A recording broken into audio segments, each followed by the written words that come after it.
Welcome to Ruvheneko. Very sorry for the late delay in starting. Some things happen, unforeseens happen, but we're here and that's what matters. So we hope that you are still here with us. This program is for you and always live and interactive, so you can participate in this program as we go. Now, our topic today is the state of our Zimbabwe today. It's never easy to decide who to call on a panel for such a program because you don't know how we're going to get to cover everything that covers every kind of Zimbabwean. Those that live here, those that live in the diaspora. But the point is, those that are here now are here to speak, but so are you. Your live comments are going to be taken and we're going to have an open conversation with every single one of you and make sure that your voices get heard, your opinions get put across, and that ultimately at the end of the day, as young Zimbabweans, we understand what our direction is. A lot of the time we talk so much, there are all these movements, there's all these hashtags, but where are we really going and where are we channeling our efforts? Are we putting our energy toward the right thing? So let me introduce our panel without any further ado. I'll start on my far left. We have with us Maureen Kademaunga. She is the leader of hashtag SheVotes2018. Maureen has an extensive background in politics, formerly member of the mdc-t, and she's here with us today. Thank you for joining us. Thank you, Ruvi. Thank you for having me on the show. Yeah, you've had quite a journey in politics, haven't you? Oh, yes. So are you an independent now? A citizen. A citizen? Yes. So you're not affiliated to any party right now? Not at the moment. No. Okay, great. I have my preferences, though. Oh, you do? Yes. Well, we'll get into that. We want to hear all about that. And then we also have with us Mr. Promise Kwananzi. Promise Kwananzi is the leader of Tajamuka, hashtag Tajamuka. Again, one of those social media movements that has made a lot of noise in Zimbabwe and abroad lately. Welcome to the program. Thank you. Thanks for coming. Thank you. Thank you for having me. You were also formerly mdc-t. Yes. What is it with this party? Why do people leave? Especially young people, young minds like yourself. What's going on? Well, it happens in the journey for change. It happens in the journey for change. Yes. But the assumption was that the mdc-t was going to be the journey to change. Perhaps it still is. You Perhaps never know. So you might go back? You never know. Okay. We'll get into know. more detail in a moment.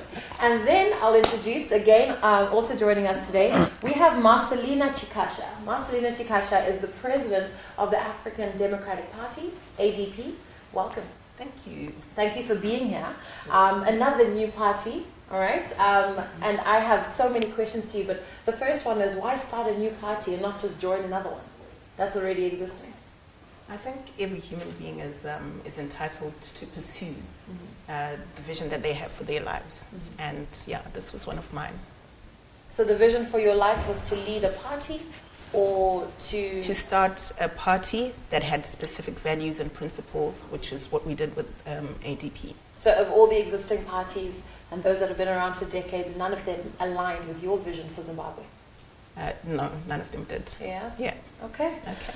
And then we also have Mr. Agency Gumbo. Agency Gumbo is a lawyer and he's also the Secretary General for Viva Zimbabwe. Welcome. Thank you very much, Ruby. Another new party. Yeah. So we have, as I said, I'd like to call it broad, but one of the questions I got earlier on social media when I posted this, I was asked who is representing ZANU-PF? And I found that very intriguing because we've had many conversations discussing the future of Zimbabwe with ZANU-PF, young people, the older generation, and nobody ever asks, where's the Viva Zimbabwe candidate? Where's the MDC candidate? So I want to hear from you. Do you feel there should be a ZANU candidate? Are we missing something? Actually, we only have two political parties represented here. The mdc-t is not represented. The MDC... so it shouldn't even be an issue. I'm No, just saying that. Just putting it out there. Yeah, so Okay. out of all how many parties, you would know how many parties we have in Zimbabwe? We're having close to 60 now. Yeah. Close to 60, we Close only to have 60, two represented. I'm not So sure why we ZANU-PF should continue, be all right? special But we case. also have the world represented. As we said, your live comments are welcome on our Facebook page, so keep connecting with us. And we're going to get into those in the later half of the program, where we're going to read out your comments and hopefully have specific questions to our panel, and then we can also dissect those later on. Okay, so the first question I have is, what do you find is the biggest problem in Zimbabwe today? One problem that you would identify as our Achilles heel as a young person living in Zimbabwe. That's open. Okay, I'll start on that one. I think our biggest problem right now is lack of unity of purpose and lack of a common vision that every Zimbabwean can actually relate to and rally behind. And I would say that that is really But our you're biggest... feeding into that. You went and started your new party. So if we're talking about unity and vision and one purpose, you went and did the exact thing that's feeding into that. I wouldn't say, it's not a crime to actually start a party. Nobody Can we actually said it's a crime? No, can we actually get Nobody said it's a crime? clear and out of the way? Because personally, even as I mentor young people, young women and so on, I want to encourage them to further their ambitions. You've got your own TV show, online Facebook show. There are many other shows out there that you could have joined, but you had your own vision for your own life. You know what I mean? So you're very entitled to that, and I'm here because I actually admire that. A woman going out there doing her stuff, and that's what we're all doing. That's what AC is doing. That's what I'm doing with ADP. Okay. So the joint vision, we all having a conversation at the moment, and having or starting a political party does not mean that you're not able to work with other people. Right. So we can have a common vision, even though we belong to different parties. We can have a common vision, even though we belong to different tribes. We can have a common vision, even if we're different colors. You know what I mean? So it doesn't discount that at all. So is the idea to become the president of Zimbabwe? I ask that loosely because I'm thinking of the number of parties that there are and how you're a new party and you're growing. And when you look at it, if we're splitting the vote and continuing to split the vote, at which point will you gain a majority? I mean, you look across the border to South Africa, where you look at someone like Julius Malema, who branched off from the ANC. He started the AFF. Right now, he hasn't even reached more than 12% of the vote when it comes to the vote. So my point is, how does this journey work? So I can understand your vision. Is it just because this is your passion to start a party that believes in something? Or are you actually wanting to become the next president of this country? And if so, how? When all of you keep splitting the vote, agency, I'll come to you as well. Maybe you can share that answer to say, what's the plan if we keep doing that? I think the issue of splitting the vote is it's an issue that's overemphasized in Zimbabwe, and we only emphasize on it a lot because we feel that there's one huge, colossal party that we all are trying to get out of the way so we can have something fresh and something new in the nation. I think if that were not the case, and we had comfortable change, at every election, depending on who campaigned best, that would not even be an issue because you'd obviously have to put in the work to get your seats in parliament and to get the presidency. So for me, it's a solely Zimbabwean issue, and we've got to look at it that way and maybe tackle it that way, maybe by coming together or, coming up with some other plan where we can actually start having effective leadership change in the nation, and then each party can pursue their own agenda, because I think that's what democracy is. Have as many parties as possible. Agency, do you agree with that? Yeah, thank you, Ruby. Maybe before I concur with what she's saying, I would want to first say that the greatest challenge or problem that we have in Zimbabwe right now is that of blatant legal and policy inconsistencies. This is the root that has, given birth to the poverty, the corruption, and all the economic wars that we face as a nation. And to speak on the element of dividing the vote, I would want to say that, the tree of democracy is characterized by different branches, all bearing the same fruit. The fruit being the vision that we share, the vision that all political parties that has been formed outside of ZANU-PF, the vision that is shared and that is agreed upon is that we need a change in the regime that runs the country. We need a change because for 36 years we have experienced the same government and the same leadership that has failed to deliver the basic services that they're supposed to do so, to do as a government to the people. And as such, we need to change this. But now, there might be differences in terms of principles and the means of implementing or achieving this particular vision. And, we have witnessed the weaknesses that this provides or brings or presents to the whole change agenda. And as such, there is a growing consensus. I'm sure if you read into different political parties right now, there's a growing consensus that we need to, yes, look into our differences and figure out a way of working towards the ultimate vision. This is what political parties are doing now. So if ADB comes and they have their own principles or they have their own ways of doing things or their own means of achieving the vision, what we need to do now is to integrate all these means to try and achieve the greater goal. We have taken lessons even from the region, from Africa. We have taken lessons from the recent Gambia elections, where political parties, opposition political parties came together and said, what is the ultimate vision? Let's try to focus on that instead of focusing on our differences. We can't. So are you saying that all the opposition parties and those such as yourselves have one vision?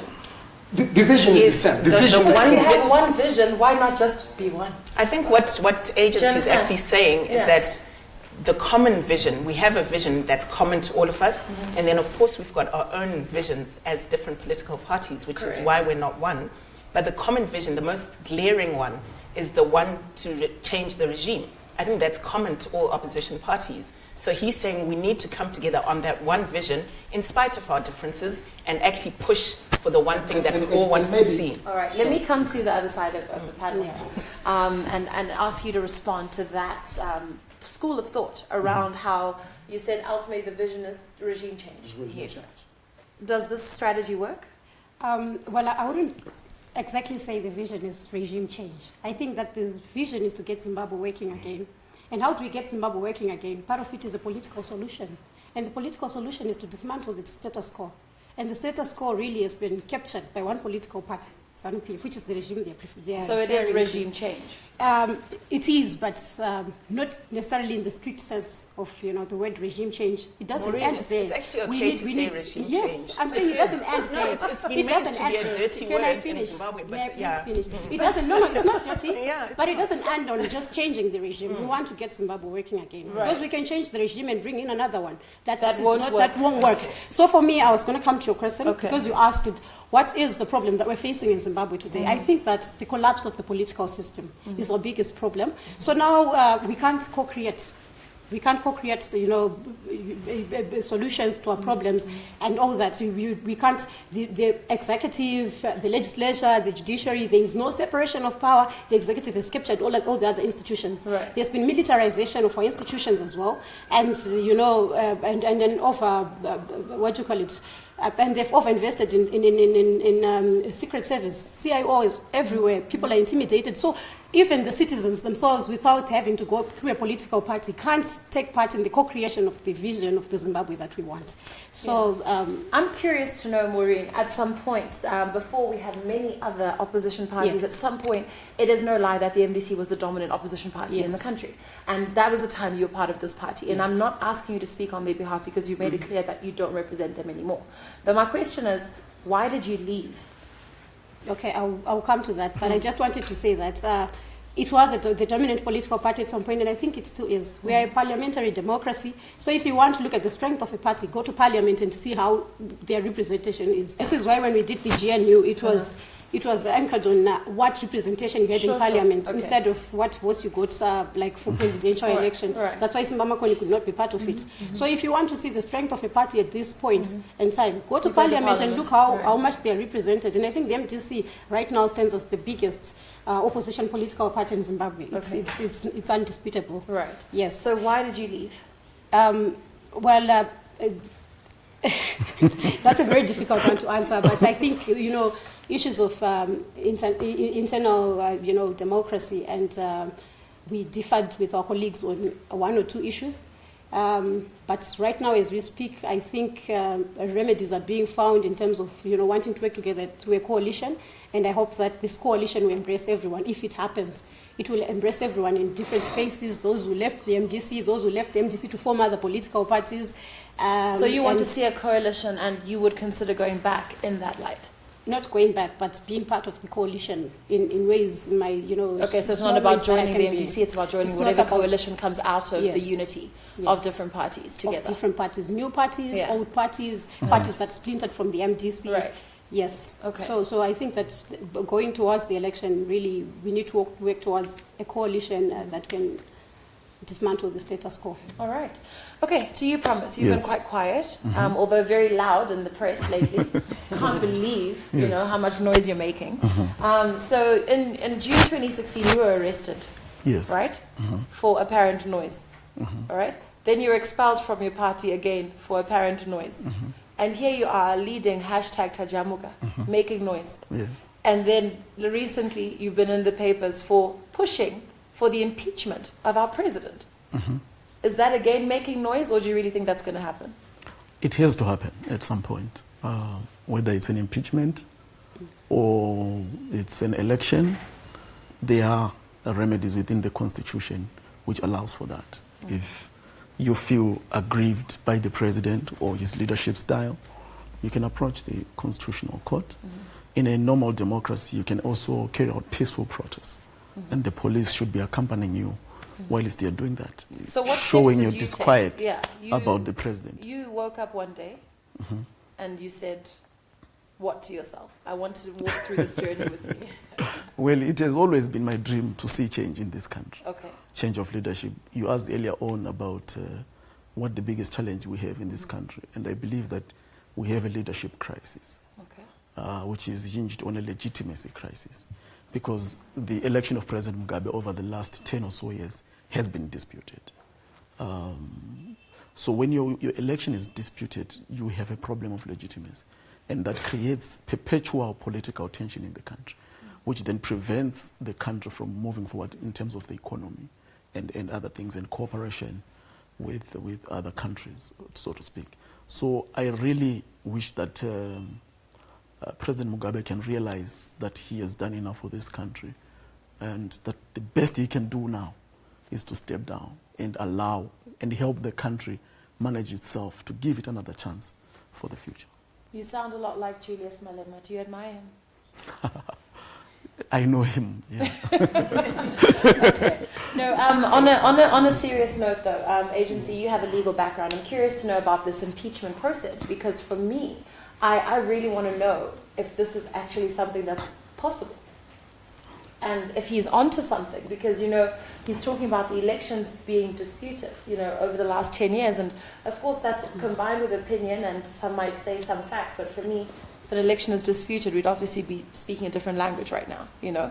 But tell me, what is the validity of what he's saying legally, and the actual possibility of that happening? Well, Mr. Mkwanez presents a very solid legal argument. Following even his case, with the Constitutional Court, because the president is not superior than the Constitution. Yes. The greatest law of the land, which even provides for the establishment of the president's office, is the Constitution. And as such, if there is any, elements of going against that same Constitution, and any citizen in the country is allowed by the law to approach the Constitutional Court and present a constitutional challenge or contestation against the president. The only time that you then realize our law requiring that you be given leave is when probably you want to institute litigation against the president in civil or criminal matters. This is where you are told then, you need to first leave to sue him, because he's a sitting president. But whenever it points to the Constitution and he's depriving citizens of their constitutional rights, or his inability to execute the mandate that he was safely given by the Constitution. Any citizen is allowed to actually confront. So what's the next process? I mean, you submitted this, and what now? We continue. There were some irregularities in terms of serving, and unfortunately the judges chose to focus on the technicalities. It is also telling in terms of the soundness of our case. They shied away from allowing the case to be heard, because they know that how come no one's done this before? There is a solid why is it case. Happening in 2016, 17? Well, I think the major challenge is that which was alluded to by Maureen earlier on, that we have this issue of separation of powers. There has not been a clear-cut separation of power between the judiciary, the legislature, and the executive. We have had the executive interfering tremendously with the decisions of the judiciary. I can even make. Sorry. So you guys seriously want to have this discussion without ZANU-PF being represented? I mean, like, seriously, this is unfair. We can't actually have a situation like this. So I've actually come... Are you here to represent ZANU-PF? No, I'm here to misrepresent it. So, this is, so anything that is being factual, that has been talked about ZANU-PF, I'm here to just... But ZANU-PF has been on its own on ZBC without anyone else being represented. Yes, It's always on its own. Yeah, but I'm an alternative supporter. So there's supporters of ZANU-PF, then there's alternative ones. Yeah, so alternative. So I'll be giving the alternative truth of ZANU-PF. So this is what we're going to say. Right. ZANU-PF has only been in power for 2 years, guys. This is what the alternative facts are saying. Yes. Okay. They're a very young party. They only existed With a very young president. Yes, with a very young president. Just finished university, and I'm telling Please you. explain this. 2 years. ZANU-PF was in power for 2 years.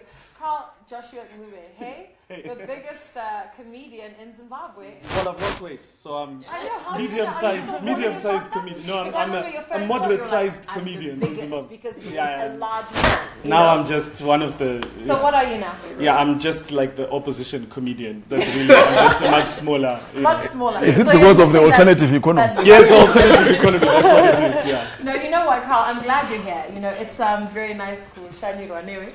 But I have to say something. I got a message just before we started Right. from the ADP. Are you aware of this message? Yes, I saw you scribbling there, and I saw You the were name. reading my notes? Yes, because I saw the name, and I'm You're like, not allowed to do she's writing about Yes, Linda. I What was is she writing. saying? So Linda Yes. sent me a message, okay? Uh-huh. Linda K. Sibanyoni. Yes. She is your election campaign manager Yes. of the ADP. So she sends me a message. Hi, Linda. She sends me a message. It's quite long. I won't read it verbatim, but she's basically saying, I noticed your poster when you posted this online, and I saw that there's a comedian on your poster. I just want to know what your agenda is, because having a comedian undermines my candidate's position. What? Well, this was a direct jibe at you, as well as it was Yes, to me. yes, you know, absolutely. So I'm not going to say anything because this is my show, so I can do what I like. So I don't have to defend myself. Yeah. But you, Carl. Yes, yes, they are very right. This really undermines. Absolutely spot on correct. Like, if you thought you were going to put anything at this level, I'm about to take it right down to the streets. That's how we're rolling. I suppose that's the perception, comedy and politics. But we have a special relationship. We're there to keep these guys accountable, because if they mess up, we're the first ones on social media. So I think we're And you the can get away vehicle. with it. Yes, and we're the vehicle that's supposed to correct a lot of the bad stuff that happens. Correct. I think Yeah. that's the problem that we've had in Zimbabwe. We can't talk about these things. So as a result, we can't criticize our leaders. Now I've got so many leaders here, and I I can't. really do have an issue with that. You know, for me, it's such a misconception. You know, when you talk of the entertainment industry or the arts industry, or let alone a comedian, do you know how smart you have to be as a comedian to make people laugh about serious things? It's very And difficult. for me, I take offense on your behalf, Carl, for anybody who's wondering why we have a panel like this. You are a citizen of this country. Yes. And everything, a lot And of they your have voted. content- And you're a voter. And you have participated. Your content is heavily political. So for me, if we're going to discuss the state of Zimbabwe today, whether you're a comedian, a vendor, a mother, a politician, a businessman, or a freaking cyclist, Yes. you're welcome to this part to Can I participate in just this conversation. maybe actually try and explain what Linda was saying there? As a politician, you have people that do your PR, and obviously the campaign manager is also at the forefront of that. Sure. And we have arguments all the time. You know, for example, I'm not into this thing where I have my face on T-shirts, Yeah. but people want T-shirts with my face, and this is something that I sometimes get arm twisted into doing. So I don't manage my own image some of the times. They try to manage it because they feel they're part of the party, Sure. and they're investing a lot into it, you know, even endangering their own lives because we live in Zimbabwe. So yeah, there's a certain way, you know, that they want things done, and a certain image that they would like me to portray. So I'm being rebellious by being here. Well, And thank besides, you. I think You're a it's real because I'm just going against what. No, I yeah, support that. Yeah. You know, the other reason why I wanted to combine, you know, this panel, you know, and I would have had even more people, more diverse panel, but the other thing that I've noted is you look at what's happening in the US right now and how huge the support is against Trump, right? Regarding his ban, travel ban. You saw celebrities coming together, public figures, strong voices. And one of the things I tweeted about last week was that there's not enough of a strong voice, not just from politicians and activists, but I mean people that are influential on other stages and other platforms. Yes. Carl, you speak a lot about some politics and all of that, but I want to know from you, in your jokes, Yeah. are you actually saying something? Do you know what I mean? Because Yeah. there's a way of looking at a headline and saying, okay, let's make a joke. Right. But then there's a, no, I'm actually an active citizen, and I have a mindset, and I have a preference when it comes to voting, and I have a direction for this country. What is the subliminal under your comments? Well, let's look at it this way. Comedy started off in Zimbabwe where when a comedy show was announced, the police would shut it down. And we had to graduate the politicians to be sensitized on what comedy was, Right. and what kind of a tool it was. Right. Yes, I could come out and full on just say, well, this person did this, and and go after them. But we kind of had to soften it a little bit. You had to hide the messages. You had to move the line a little bit. Right. And that happens constantly because it's a principle in comedy we use where we say, make fun of what they do and not who they are. So I'm not going to make fun of the person of the president.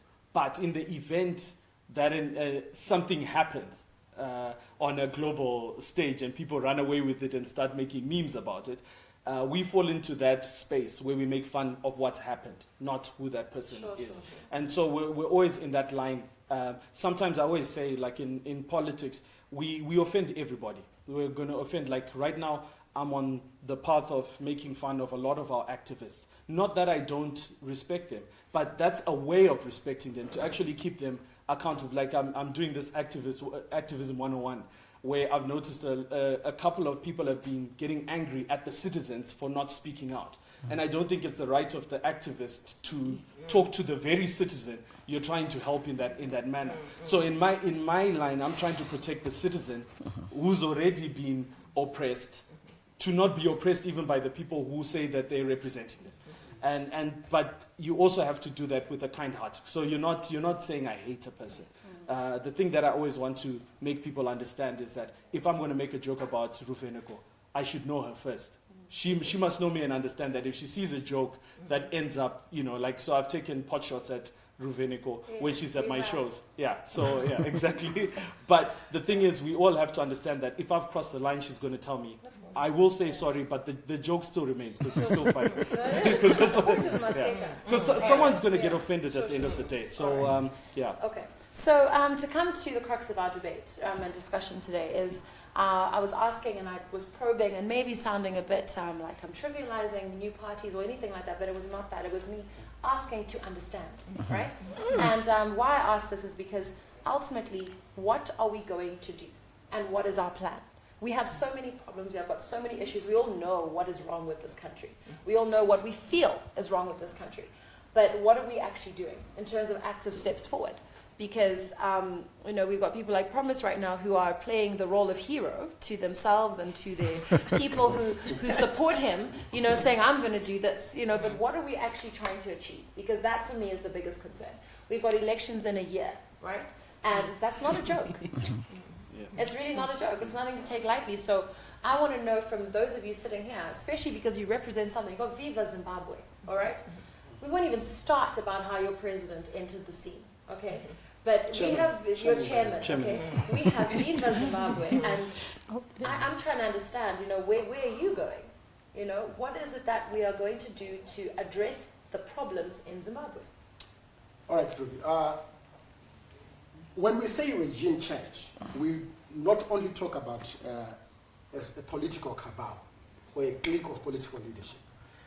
In this case, ZANU-PF. We are not talking about just the party. But we're talking about the entire system that they established since independence, and this goes beyond just government. It goes into the executive, it goes into the judiciary, it goes into the legislature, it goes even into economic affairs, it goes into parastatals, it goes into government institutions. So this is the whole regime change agenda that we have. And when we push for that as political parties, and we push for that as Viva Zimbabwe particularly, what we are saying is the problems that we are experiencing right now is either because of mismanagement of public institutions outside the political sphere, or the problem of political leadership, which she would refer to as the collapse of the political structure in itself.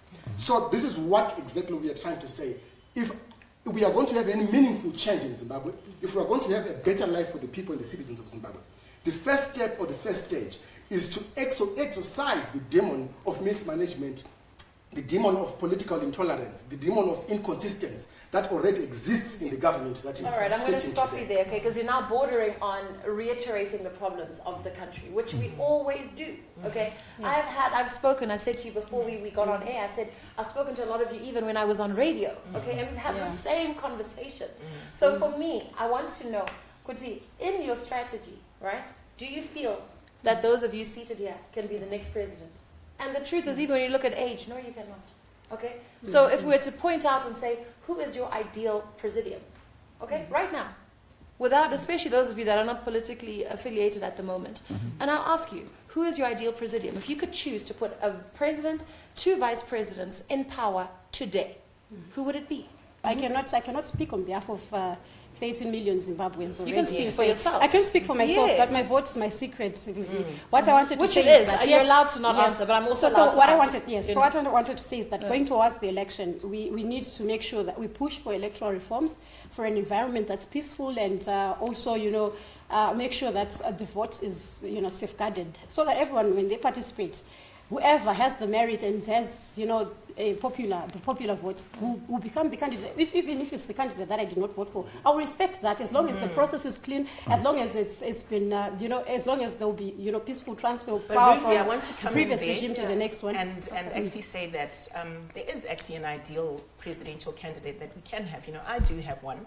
And Yes. for me, that person is someone who respects the Constitution, someone who shows qualities of servant leadership, someone who gets to the presidency legitimately Yes. through a free and fair fair. process, as you said. Yeah. So obviously, we can't choose for 13 million Zimbabweans, but we have an idea of the kind of person that would, do justice to Zimbabwe and would actually be able to take the country forward. My challenge is, right now, we're in a situation in Zimbabwe, and I see this conversation online, it's my biggest frustration, is that we focused 90% of our effort on 10% of our problem.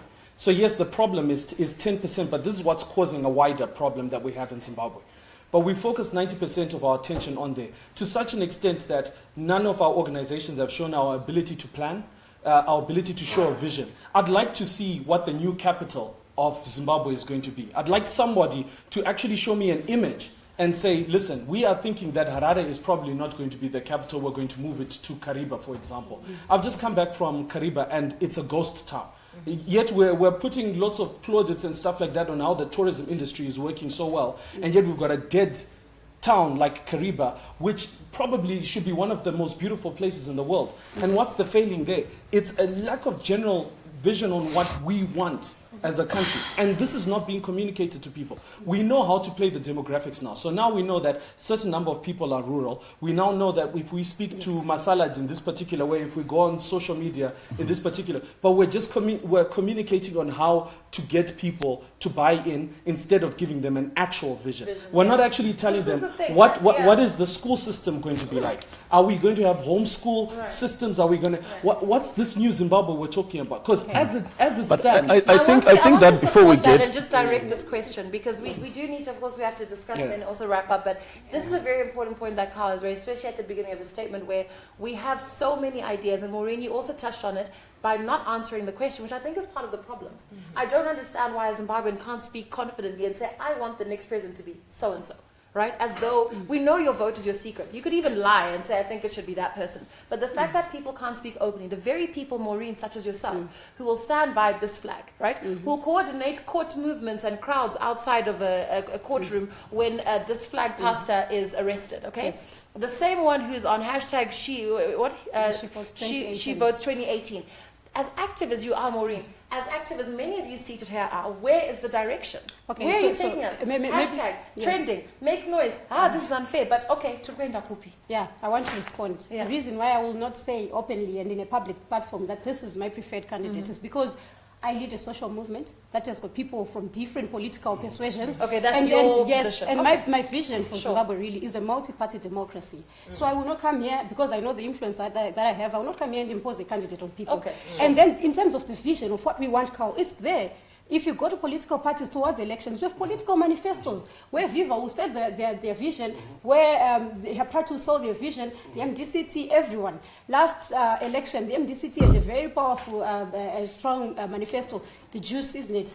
And but the problem is that because we're living in a very oppressive society, people can't go out there and sell their manifestos. There isn't enough space. And thank you so much for this platform. Even like in the last election, we had a lot of time on radio where we would discuss, the visions that our parties carried. So it's there, but it's just not really, there are no channels to take it out there. And the thing is, but even not being able to talk about it, I mean, a manifesto is one thing. When you win an election, you say, as the whatever party, this is our manifesto, this is what we want to do for Zimbabwe. But for me, a manifesto is also what you're going to do, even if you don't win. Because you find that these parties then have these beautiful manifestos, like you're saying, and so does the ruling party, by the way. Yes, of course. Manifesto, it don't make sense. But when it comes to execution, this is my biggest problem. That's where they wanted to come to say, I think the first thing that needs to be done is to create an enabling environment in Zimbabwe. The political environment must be corrected so that the rest falls into place. As long as we have the kind of political environment and political culture that we have, whatever vision you're going to come up with, it's not going to be. It's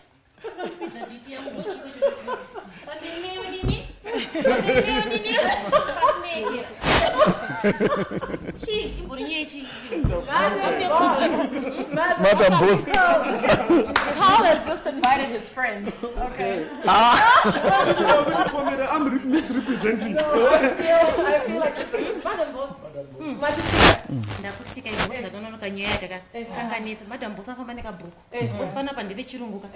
right. Tinzwe. Madam Boss. Nika yedu is taking a new shape whereby we are learning to be self-sustained, and it's a process. Very soon, I believe, we will become one of the best powerful African states as far as our economy is concerned. Right. As a nation, we can make Zimbabwe a bread basket for Africa once again. Ngati batani. Chiwoni kuti tingabudira ikono sora muchinyamurana problem yiri pachina vision. Zimbabwe a bread basket again. That's a nice vision. The other thing, what I know is Zimbabweans, we are very creative and hardworking, which is one of the strengths we have. So we can use that creativity as hard work in reviving in our nation. It is our country. No one is going to do that for us. Right. But it's also as Zimbabweans. We can make our country a great nation. What else do you want to ask, my dear? This colony Yes. Oh, wow. Okay, no. Firstly, thank you for coming. It's really good to see you. You look just as good in person as you do. Thank you so much. For them over there, clearly, But we were just talking about it. And I hope that your campaign manager is not going to be further aggravated. Because it's too complex. I told you we're taking it down. I think I might face impeachment. At this rate, but again, Tyra, a citizen of Zimbabwe, Yes. Although you do comedy, right? You obviously picked this line because you have a talent, right? And it's an area that I would like to hear from the leaders here today, right? In their various spheres, what they feel can be done more to support the entertainment industry, because I know for a fact that you're not making as much money as you wish you were. You're not getting as much support as you wish you were. And it's an industry thing, okay? So I want to know from you, maybe you can air your biggest challenge in this Zimbabwe of yours that you want to see become a bread basket again. In your Zimbabwe today, what is the biggest challenge you face as an entrepreneur and as an artist? I knew this was coming. This was coming. As comedians, we need support, exposure, so that we can showcase and develop our talents. My dream is to go international in the comedy industry. Ruvheneko uri wechirungu mani ndo problem. Taura hako neshona reruka taura nezvawada. Ndapindura nditi. Okay, so we've got comments here. Wendy. We all know the problems we have in our country. The question is, what are you going to do to solve them? But we have deliberated on that, although I haven't heard a satisfactory answer, to be very honest. when we talk about, oh, we need a more enabling environment, oh, we need regime change. But what are we doing? I had an interesting conversation on my last episode where one of the ministers was saying that there should be citizen involvement in fixing our problems. That particular guest said, we must all, as citizens, take care to say, the road that takes me home, why don't I fill up a pothole from time to time? Sure, mukade kuti ikambani ipi inogadzira mapotos ichi city council ichi It's the person, it's under city council. inini what I think is iwewe kana uchigara kumba kwako kuchitungwiza mukatikati you expect kanzuru kuti yozogadzira road iyoyo chibatsiro Yeah, no, don't Can I just come in? Yeah, Can so I just as come in? politicians, yes, Viva Zimbabwe, okay? If you, Viva Zimbabwe, had the opportunity to fix certain aspects, particularly the roads, what would be your first step? Okay, I'll get to that. But Answer that and then get to what you want to get to, because that's where the I think conversation is getting going. to what I want to get to assists me in answering your No, question. please answer the question. Viva Zimbabwe. If you were tasked with fixing the potholes in the country, what would you do? If we're tasked with fixing the potholes in the country, that means we are tasked with the role of government. So what we need to do first of all is to prioritize issues. The first thing that we have to prioritize is to build and develop the economy, to enable government to be able to then go and fund these projects, fixing the roads, feeding the people, and the like. It is the role of government. Let me get to what I wanted to get to now. The Constitution has what we call the Bill of Rights. And in the Bill of Rights, there are rights that guarantee the integrity or the respect of the integrity of the individual person. And the respect of the integrity of the individual person involves making sure you have something to eat, making sure where you stay, you stay in a properly sanitized area, making sure you have nice roads. Drive a motor and it's not the role of the individual to go and fix the road. No, it's not. It is the role of government, because the government is tasked with the mandate to protect its citizens and also guarantee the constitutionally provided Okay, rights. that sounds idealistic, but it's not being realistic. Let's assume that a different regime... The reason why we say it's not being realistic is because of the type of government to a and country, culture. most countries have a budget deficit, right? Most countries are in debt, all right? Zimbabwe being one of them.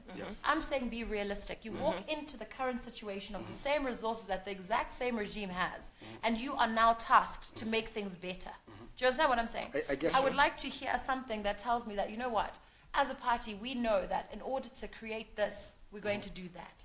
Not to say, we'll fix the roads and we'll make up... You know, Ruvheneko, can I answer? I'll ask Okay. Marcelina to answer that one first, yeah. Okay, I think it's actually really sad and just an indictment on our conscience that we're talking about fixing potholes, as if that's how far our vision can go.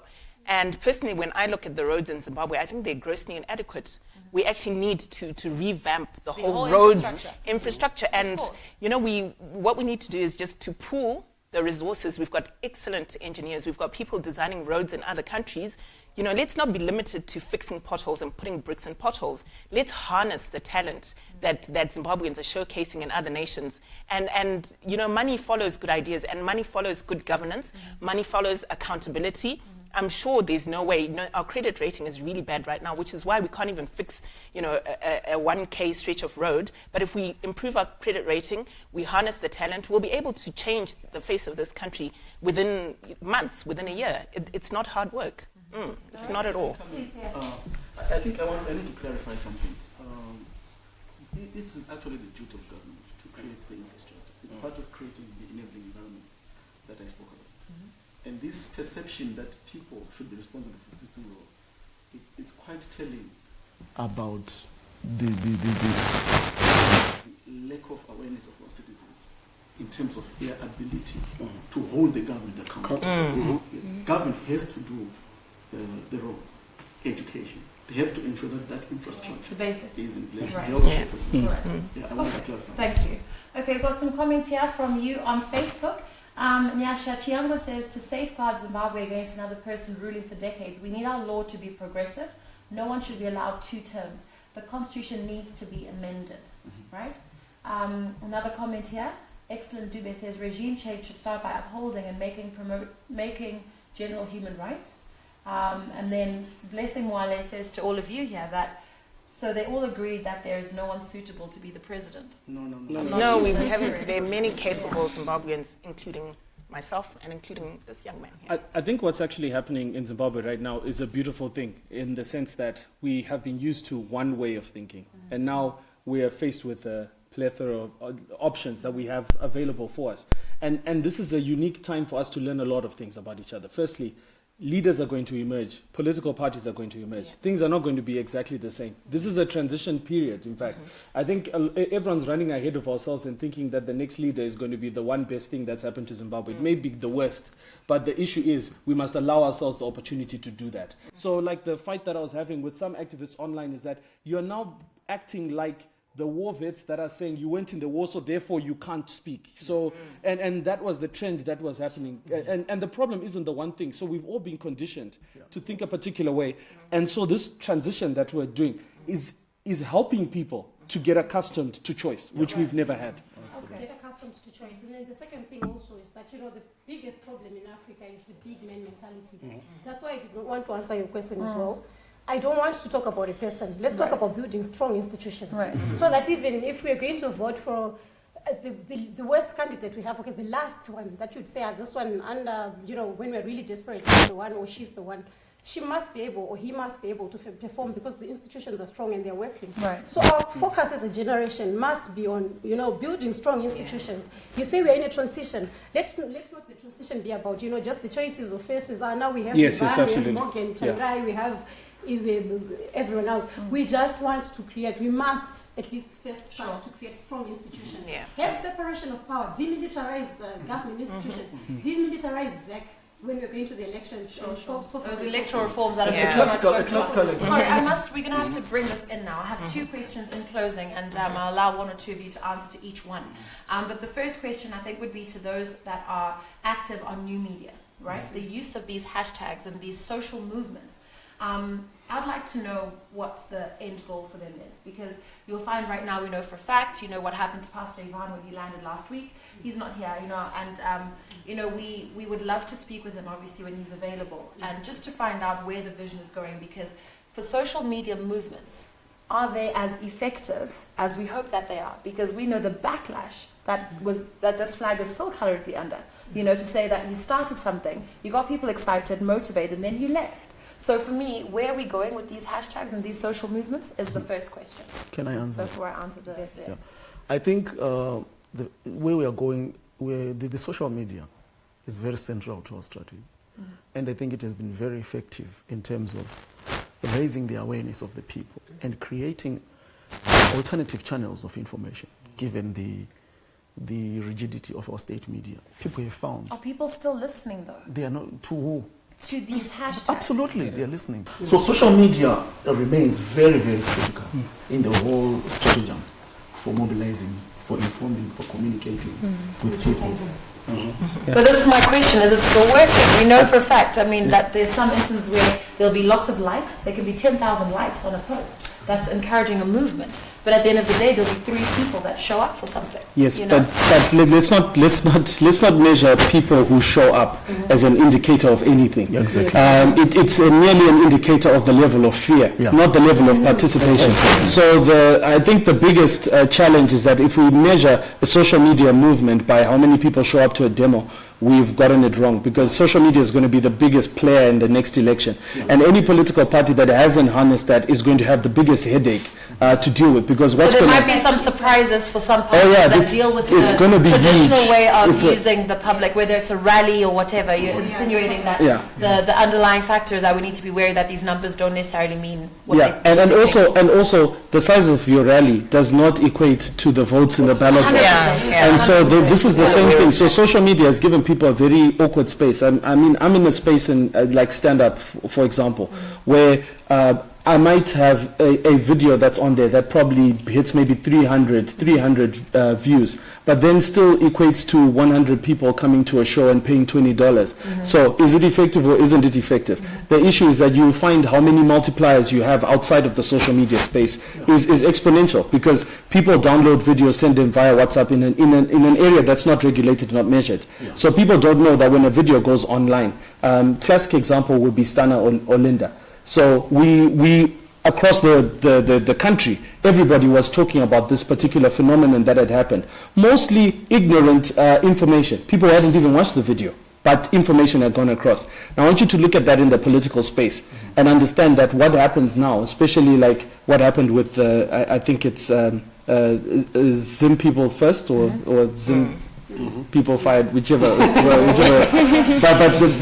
that particular split was already happening within the WhatsApp scenario before the press statements had come out. So I'm seeing a really big role that social media is going to play, and we're going to be very surprised. Okay. But I think Tara, are you going to participate in the next election? Are you going to vote? Yeah, definitely. You will? Yeah. Because what I want to get to, for each of you here, is, which is my second question, that how do you translate these movements and this school of thought, especially as we said, the likes and all of that, how do you translate those to active voters? Because one thing we know we struggle with in Zimbabwe is voter apathy, for 1,000 reasons, which we all know, and I don't want us to get into that. But how are we going to make sure that all those people that are liking and retweeting are going to actually go to the ballot box? I think social media has, in this time, managed to conscientize the ordinary citizenry of the country. You look at the events that have been transpiring between last year and today, and the level of involvement that the citizens are showing is different, totally different from what has been happening in the previous years. And what has changed between what is happening now and what used to happen then? We now have so much of this social media communication going on. And we have so much of people now coming out, even on Facebook. You see, people are no longer afraid of coming out and saying out what they feel on Facebook without necessarily hiding under, aliases. They come out directly and say it. And it's what has been happening with the movements. The movements have been there to conscientize the people, to tell the people that you can actually stand up against government. Exactly. Even if you get arrested, sometimes, you have several leaders getting arrested and no conviction really stands in court. Why? Because all the draconian laws that are used against or to silence the citizenry cannot stick in a constitutional law. Sure. So what the movements are really doing is to show people that this can be done. Right. And I'm guaranteed and 100% sure that this coming election, we are going to experience a huge turnout in terms of and votes. what about the population that we don't get to tap into, the rural community that's not watching this, that's not seeing the hashtags? How are we tapping into them? Because they are a huge population that cannot be ignored. Of course, I wanted to say we're talking as if it's just focused on social media. Yeah. Some of us really are working on the ground. Sure. We might not have a very huge social media presence compared to other movements, which is good because that's complementary now. I am running with the hashtag #SheVotes2018. It's a campaign to get young women to vote between 18 and 35 because I know that demography is notorious for not going out to vote. And so far we've been having meetings and the turnout has been really huge and massive. Young women are hungry for the information to know where to vote, how to do it. Sure. I'm surprised when I get into a meeting and I say, how many of you are registered voters? Some will actually raise their hands and I tell them the voters roll has been suspended. We're having a new Start one. again. You're not registered. But this is the awareness that's not there. You know what I mean? No, but it's happening. Yeah, It's happening. We had a huge meeting in Harare. Sure. Hashtag #SheVotes2018. We had a huge meeting in Bulawayo. Sure. We're going rural as well. And we know the problems we'll have when we get there. So we have strategies. If we have to tackle them with young women in clinics, at boreholes, wherever, we have to find them and talk to them. So it's not really just social media. Okay. Well, unfortunately, we are out of time. This is Facebook Live. That's not Facebook Bundles. But we can definitely continue this conversation. Your comments are always welcome. I think you can find everybody here on social media in some way, shape, or form. And we'll be back again next week, same time, with more of Ruvheneko Live. So let us know as well what areas you feel we haven't touched on, especially in today's conversation, because what happens with these programs is sometimes topics birth themselves out of a program. So we're happy to hear from you and stand guided by you, because as I always say, this is your program. I'd like to thank all my guests for joining us. Thank you so much for popping in. Madam Boss, Carl, Agency, Marcelina, Promise, and of course Maureen. Thank you very much for being here. It's been absolutely for having us. All right, that's it from us for today on Facebook Live. I am Ruvheneko. And goodbye for now. Be good. And if you can't be good, be safe.